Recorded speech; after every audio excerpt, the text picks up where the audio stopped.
सुप्रभातम सुप्रभातम सुप्रभातम। आज की ताजा खबर में आप सभी का बहुत बहुत बहुत स्वागत है।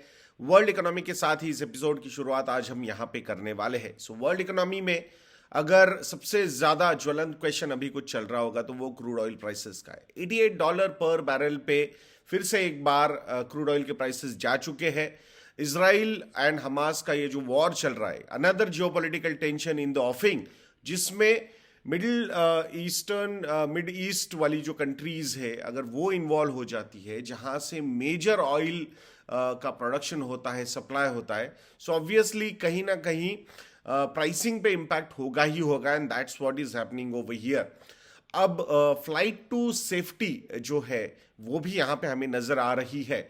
अगर कल का हम यूएस का 10 ईयर जिसे यील्ड देखते हैं, so that yield is down by almost 15 basis points from 4.80% to 4.65% तक वो यील्ड यहाँ पे नीचे आया है। इसका मतलब क्या है कि डिमांड फॉर गवर्नमेंट सिक्योरिटीज या फिर demand for USS 10 year government securities is increasing because people want to park their money, और institutional investors, majorly institutional investors जो मार्केट मूवमेंट्स के लिए रिस्पॉन्सिबल होते हैं, फिर वो डेट मार्केट हो या इक्विटी मार्केट हो। कैपिटल मार्केट में normally we focus too much on equity markets की इंडेक्स क्या कैसे ऊपर जा रहे हैं, इंडेक्स कैसे नीचे जा रहे हैं, या फिर आउटफ्लोज कैसे हो रहे हैं। बट अल्टीमेटली अगर आउटफ्लोज होते हैं तो वो आउटफ्लोज कहाँ पे जाते हैं, बिकॉज अल्टीमेटली कैपिटल मार्केट का दूसरा पार्ट है debt market, fix income securities, जिसमें ये पैसा जा रहा है। तो ये फ्लाइट टू सेफ्टी या फिर सेफ्टी कैपिटल की तरफ ये पैसा जाना, इसका मतलब ही यही है। When the demand for government securities goes up, यानी कि बाइंग वहां पे बढ़ती है, तो obviously yield on those government securities will go down, because people are not more interested about कि इंटरेस्ट रेट्स कहां पे जाएंगे। They are more worried about कि अभी इस सिनारियो में फिक्स्ड पैसा, शॉर्ट इंटरेस्ट कहां से हमें मिल सकता है, वहां पे हम हमारा पैसा रखेंगे। तो that's what has happened. It was not only about US's 10 year जिसे gilt, but other develop markets also, UK हो, जर्मनी हो, फ्रांस हो, यहाँ पे भी यील्ड्स जो है वो कल नीचे आए हैं। सो टिपिकली वेस्टर्न वर्ल्ड में जो सेफ इकोनॉमीज लगती है वहां पे ये पैसा गया है, and that's why the yields have gone down. अगर यही सिनारियो हम इंडियन गवर्नमेंट सिक्योरिटीज के साथ अगर लिंक करने की कोशिश यहां पे करेंगे तो हमारी जो यील्ड्स है दैट हैज गॉन अप। सो हम ऑलरेडी 7.14 7.20% तक हमारी यील्ड्स देख रहे थे, but now the yields have gone up to 7.38%। So 7.38% तक ये ऊपर गए। अब इसका क्या रीजन हो सकता है? सो ऑब्वियसली अगर हम developed economies and emerging economies का एक डिफरेंशिएशन करते हैं, so obviously risk associated with emerging economies will be on a higher side, and specifically India जैसी कंट्री जहां पे इंपोर्ट बिल अगर बढ़ जाता है, मतलब क्रूड ऑयल के प्राइसेस अगर बढ़ जाते हैं, तो obviously we will feel some kind of pressure on our government securities also, yields also, and that's why 7.38% तक ये yields ऊपर जा चुके हैं। सो टिपिकली जैसे मैं हमेशा आपको बताता हूँ कि the difference between interest rates in developed world and Indian government securities, तो ये जो डिफरेंस होता है, that's the kind of depreciation you should expect from the emerging economies currency, या फिर जिसके इंटरेस्ट रेट ज्यादा है उस इकोनॉमी की करेंसी वहां पे डिप्रिशिएट होगी। That is writing on the wall over the longer horizon. अगर आप वो डिप्रिसिएशन के नंबर्स, परसेंटेजेस देखोगे and the interest rate differential देखोगे ओवर द पीरियड, इन दोनों चीजों को अगर आप ऐड करोगे तो नॉर्मली डिप्रिसिएशन की लेवल्स आपको उसी रेंज में मिलेंगे। एंड दैट्स व्हाई अगर in this scenario crude oil prices going up or जिसे yield going up and US या फिर other developed economies की yield going down, so ये differential बढ़ने की वजह से हमारी करेंसी पे भी वहां पे प्रेशर बन सकता है। So will have to wait कि मतलब एग्जैक्टली कैसे कैसे ये सारी चीजें अनफोल्ड होती है, but that's the gist behind all these movements. वैसे अभी अराउंड 8,400 करोड़ रुपए का बॉन्ड सेल भी आरबीआई की तरफ से हुआ है। So that particular sale was also at little higher interest rate, typically again uncertainties in oil prices जो होती है, at that point of time these pressures will be felt, there is no doubt about that. Now next news is regarding हमारा जो retail inflation है for the month of September. Expectation is that कि this would be around 5.4%. So it's good. Last month यानी कि अगस्त 2023 में the inflation, retail inflation, CPI inflation was at 6.8%. वहां से ये 5.4% तक अगर नीचे आ रहा है, so that's a good sign. Majorly core inflation जिसमें फ्यूल एंड फूड कॉस्ट नहीं होते, so that inflation is stable. Only thing is was कि जो वेजिटेबल प्राइसेस बहुत ज्यादा ऊपर गए थे, उसी का इम्पैक्ट था कि जो इन्फ्लेशन के नंबर्स थे, specifically retail inflation, CPI inflation, वो शॉर्ट अप हो गए थे. Q2 का जो आरबीआई ने भी आंकड़ा हमारे सामने रखा है कि Q2 में क्या इन्फ्लेशन रहेगा ओवरऑल. सो पहले वो 6.2% बोल रहे थे, बट अभी जो आरबीआई की मॉनेटरी पॉलिसी डिक्लेयर हुई थी उसमें उन्होंने प्रोजेक्शंस फॉर Q2 जो दिए थे वो 6.4% के थे. फ्रॉम 6.2 to 6.4% तक उन्होंने वो बढ़ाए हैं. तो ये सारे इंडिकेशंस अगर हम देखेंगे, so in this particular month, September month का जो इन्फ्लेशन का नंबर आएगा, that could be around 5.4%. So let's see. I think soon we will get to know about that. Now, elections are coming. So already 5 states के election के dates, result के dates भी आ चुके हैं. And जल्द ही general elections भी होने वाले हैं, लोकसभा के elections होने वाले हैं. So obviously I think before that announcements and all those things from government will start. So government is likely to award यानी कि ministry of roads and transport and highways वाला जो मिनिस्ट्री है, तो वहां से अराउंड 3 लाख करोड़ रुपए के प्रोजेक्ट्स एलोकेट हो सकते हैं. सो यहाँ पे 10,000 किलोमीटर का ये अवार्ड्स हो सकते हैं. वैसे इस साल में जो परफॉर्मेंस है रोड कंस्ट्रक्शंस का, हाईवे कंस्ट्रक्शंस का, वो काफ़ी डिसअपॉइंटिंग है. 2,500 किलोमीटर के ही रोड अभी तक कंस्ट्रक्ट हुए हैं, और आने वाले समय में 10,000 किलोमीटर के रोड कंस्ट्रक्ट अगर ये हो जाते हैं by the end of FY24, so I think land acquisition and all those things are clear now. So allocating and starting the work is more important. So अगर ये हो जाता है तो I think that would be a record कि इतने कम समय में 10,000 किलोमीटर के रोड्स कंप्लीट होना. So let's see, we will have to see. Last year the road construction was around 12,300 kilometers, if I'm not wrong. This year the target was 12,500 kilometers, but I think the performance was quite dismal. वैसे बोला जा रहा है कि prolonged monsoon and all those things were the factors. Land acquisition was another factor कि जिसने यहाँ पे इस road constructions में delay किया है. अब let's see कि कैसे ये implement कर पाते हैं.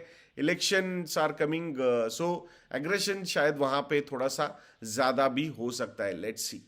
अब आरबीआई के थोड़ा सा स्टैंस के बारे में बात करेंगे. हॉकी स्टैंस जो है आरबीआई का, वो कंटिन्यू हो सकता है, थोड़ा सा प्रोलॉन्ग भी हो सकता है because of these geopolitical tensions. Oil prices का ऊपर जाना, 10 ईयर जिससे यील्ड का अपवर्ड मूवमेंट, ये सारे फैक्टर्स जो है वो थोड़ा सा हॉकिशनेस कंटिन्यू होने के ही सजेशंस हमें यहाँ पे दे रहे. And that's why you should not expect your interest rates on home loans, personal loans, vehicle loans going down in near future. I think that cycle will get prolonged for some more time. ऐसा यहाँ से ये जो नया situation, जो political tension का situation develop हुआ है, वहाँ से हमें यहाँ पे नजर आ रहा है. So we will have to wait for that particular moment.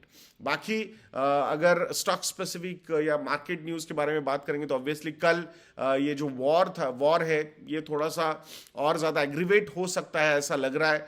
And that's why market was feeling little bit of pressure. But आज जब मैं आप लोगों के लिए ये वीडियो बना रहा हूँ तो अभी जो गिफ्ट निफ्टी है दैट इज सजेस्टिंग दैट कि अराउंड 90 पॉइंट्स अप है गिफ्ट निफ्टी. जब मैंने लास्ट टाइम जब मतलब ये वीडियो के लिए मैंने मतलब वीडियो बनाना शुरू किया था, अभी भी वही नंबर है.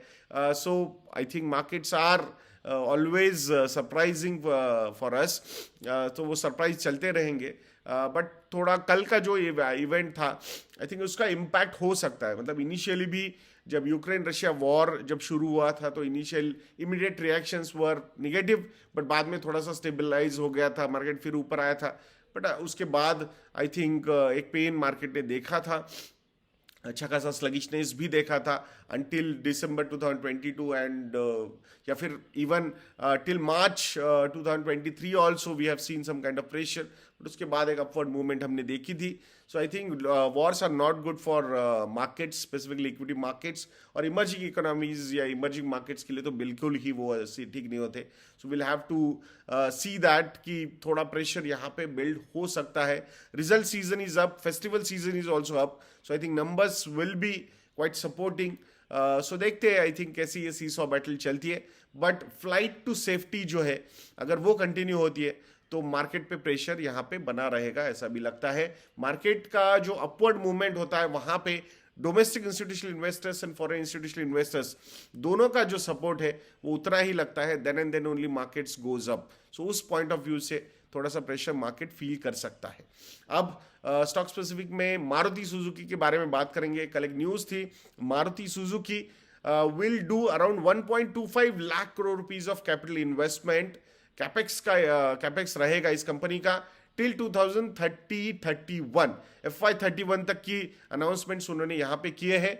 एंड मेजरली ये जो इन्वेस्टमेंट्स इनके होने वाले हैं वो इलेक्ट्रिक व्हीकल्स में एंड एसयूवी सेगमेंट में स्पेसिफिकली ज्यादा होने वाले हैं.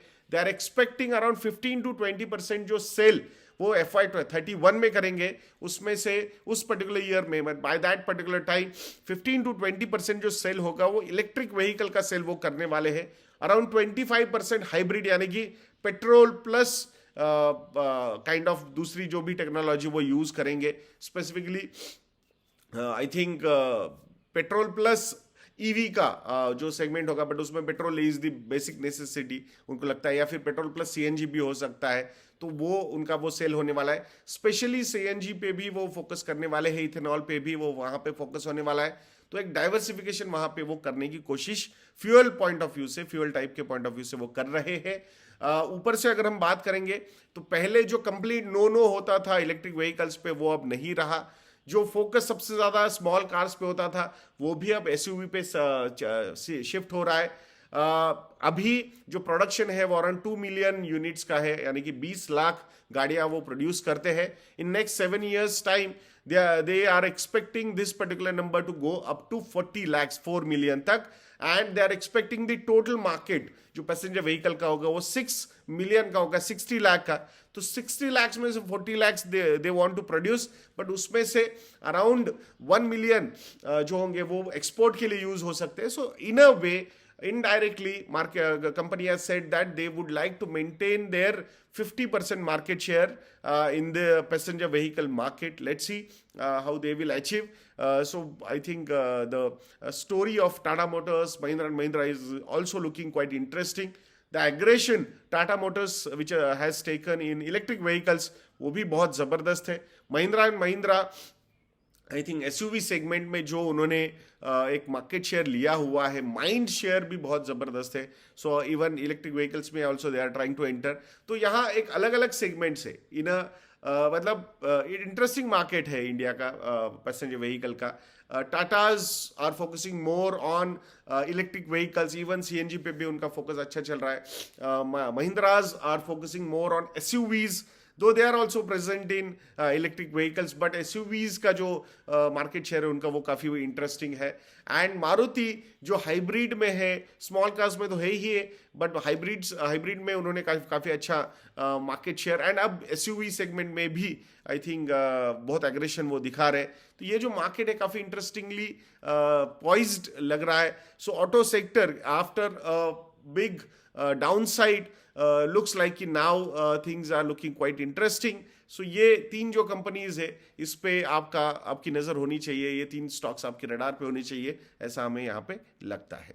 अब टाइटन के बारे में बात करेंगे. टाइटन का जो ज्वेलरी बिजनेस है इन Q2 काफी स्ट्रॉन्ग रेवेन्यू ग्रोथ नंबर्स दिखा रहा है. 19% के अराउंड 85% रेवेन्यू जो आता है टाइटन को वो ज्वेलरी बिजनेस से ही आता है.